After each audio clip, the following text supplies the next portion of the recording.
Donald Trump made a typically noisy entrance into Britain this summer.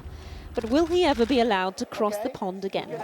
After his comments saying all Muslims should be banned from the US, more than 200,000 Brits now want the man himself banned from the UK. And causing even more outrage, his suggestion parts of London are so radicalised that police are afraid for their own lives. Well, I think that it is totally ridiculous to say any such thing. I would invite him to come and see the whole of London and take him round the city, except that I wouldn't want to expose Londoners to any unnecessary risk of meeting Donald Trump. In the London borough of Tower Hamlets, the area with the highest proportion of Muslims in the country, little evidence of police fearful for their lives.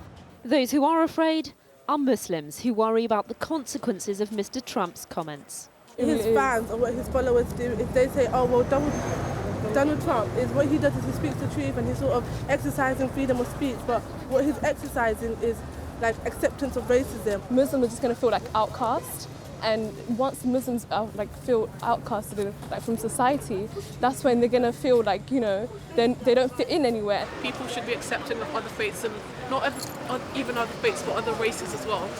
And I think in Britain, especially in London, I think we have that understanding. Perhaps not everyone has that same understanding. A poll conducted by YouGov today suggests a quarter of the British public and a majority of UKIP voters feel Donald Trump's comments were in fact appropriate for the US. But just where has Donald Trump got this idea of there being no-go areas for police in Britain? While most such claims have been shouted down previously in mainstream debate before, there have certainly been hints to it here in Britain, with much talk of there being segregated communities. In January last year, Chief Inspector of Policing Tom Windsor claimed some areas had their own form of community justice. Back in 2008, Church of England Bishop Michael Nazir Ali claimed Islamic extremism had turned communities into no-go areas. This is a Muslim area. And here in East London, there's been concern about self-styled vigilante groups such as the Muslim Patrol, 3 characters who have since been jailed. Anti-racist campaigners say while there's a need for legitimate debate on integration, what Mr. Trump has done is mainstream the arguments of the far right. It's based on conspiratorial notions of invasion, the conquering of Europe and the conquering of Britain by a foreign or alien culture.